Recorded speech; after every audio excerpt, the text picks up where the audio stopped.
Ano ba dyan? Ito na kamana. Ito! Si Jessica nawawala. Ano?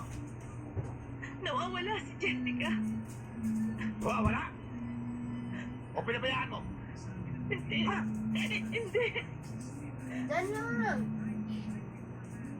Ito, anong gagawin natin ngayon? Lexi, yung aircon. Kakainit ka dyan na ibis Umalis ka ngayon. sa harapang ko! Dali! Upo pa ba si ate, anak? Ha? Bumaba? Napupo yun. Mababa ka na. Dong! Dong! Hello! Punta kayo dito! Magsama ka ng mga bata! Hindi na!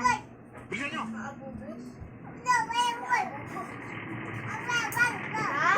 Galit si Bibi.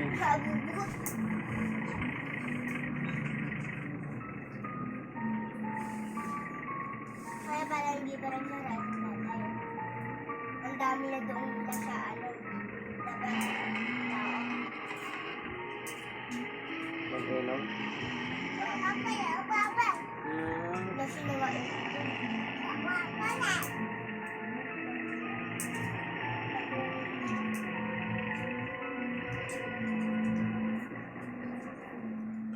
bawal mag Problema tayo. pag ano. Bawal!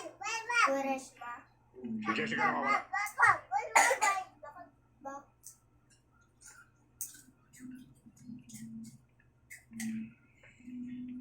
Gusto ko hanapin niyo siya.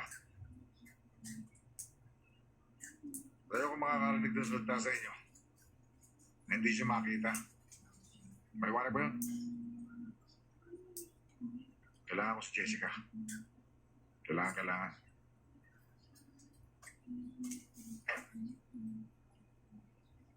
Saan ko pupunta? Magsisimba lang. So, gawin niyo.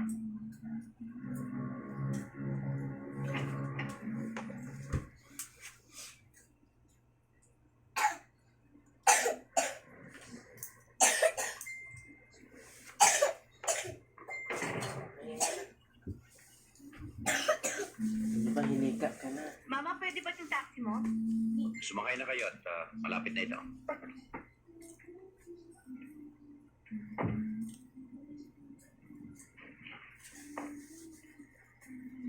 Saan na tayo? Diyan lang mo sa simbahan.